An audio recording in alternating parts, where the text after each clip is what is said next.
May mga customer talaga na babalik-balikan kapag nasarapan sila.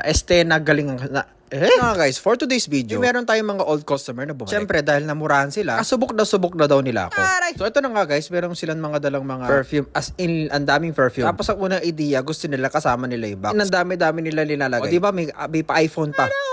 So ito na nga guys, magre-regalo sila siguro sa kanilang father. I think puro panlalaki itong mga gamit na ito. Kasi puro panlalaki yung perfume. Pero hindi natin sure. So yun na nga guys, alam, sinuggest ko na lang, itanggalin na lang namin lahat yung mga box. So guys, inamoy ko lang yung mga perfume. Hindi ko to pinisita. Kasabi na kasi ng iba, ko yung perfume bago ilagay sa mga arrangement. Inamoy ko lang yung So yun na guys, maglagay nga tayo ng sponge sa ating tray. So ito pala ay tray na ginamit na. Re-repurpose na lang. Maganda naman kasi yung ganito. Noong una, kesa bibili pa sila ng bago, pwede naman gamitin pa. Tapos lagyan na natin ng glue gun. Pinisitan natin ng glue stick. Kasi patong na natin sa tray na lalagyan na natin. So ito pala guys, ilalagyan ko pala siya ng mga scotches sa ilalim. Kasi didikit natin yan sa tray. At syempre, para hindi masira yung bote o mamantsahan ng glue stick. At tulad itong iPhone, ilalagyan ko muna siya ng scotch tape para hindi siya masira. Magdidikit man tayo ng glue gun.